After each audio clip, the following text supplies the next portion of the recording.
Hi, I'm Cami Fox Kay. I have a master's in nursing, and I also am a oncology, advanced oncology certified nurse, and I also have my oncology nurse navigator, generalist, and thoracic certifications.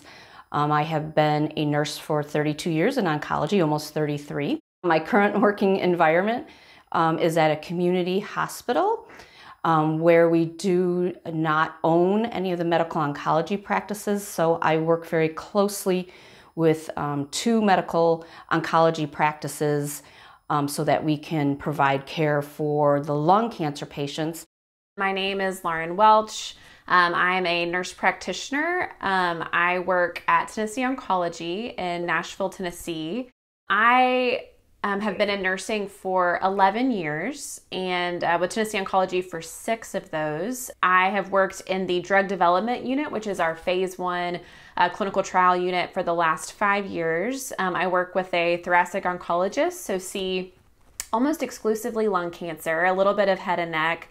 I really enjoy the early phase trial piece of my job. I am a sub-investigator with Sarah Cannon Research Institute. We've got lots of exciting trials.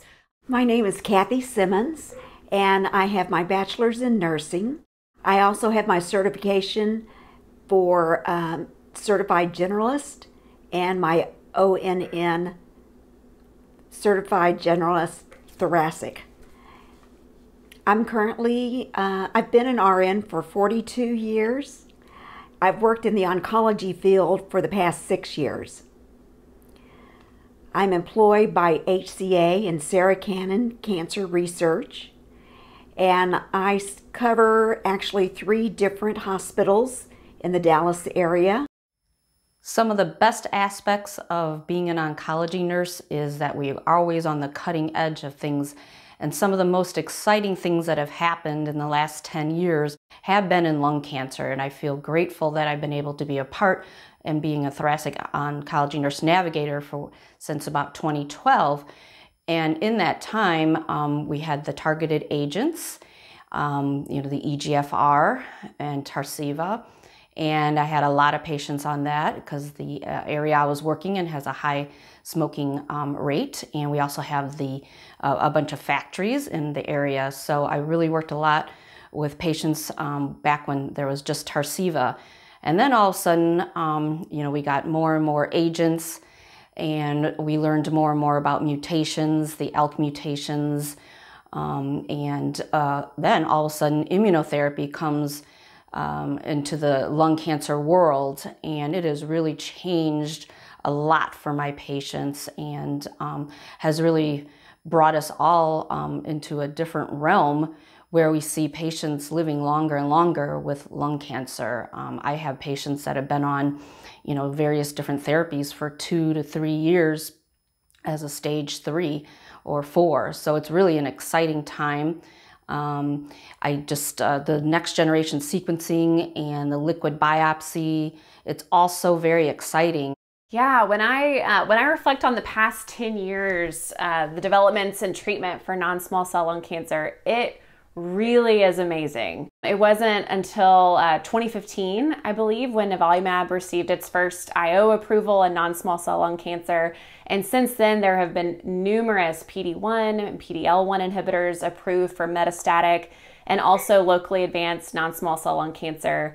Now we're actually seeing CTLA-4 and PD-1 combinations for first-line non-small cell lung cancer, which really only expands the IO options even further. You'd think that would be enough, but we've had remarkable advancements with the targeted approaches too.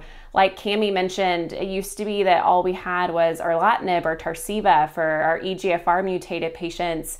We had crizotinib for ALK rearranged lung. But there have been so many, new alterations identified, and the new generations of EGFR inhibitors, ALK inhibitors developed, that now we have so many different choices to choose from. The last time I checked, I believe now, we're now supposed to be checking for NTRK, BRAF, MET exon 14 skipping, ROS1, RET. The list goes on, and What's even more exciting and what I, am really enjoying seeing on the clinical trial side is, new targets, new alterations that we're developing really therapeutic therapies for too, like KRAS and HER2. So there's even more exciting things to come in lung cancer. I agree with my colleagues. It is a thrilling time for lung cancer patients and all of the options that they have for treatment. 6 years ago when I started, Keytruda was just coming out, and it was only being used as a second line choice for patients.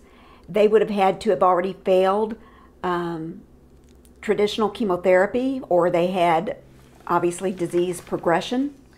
And the physician even had to contact the manufacturer of the drug and get approval to put the patient on the on immunotherapy. Today, totally different.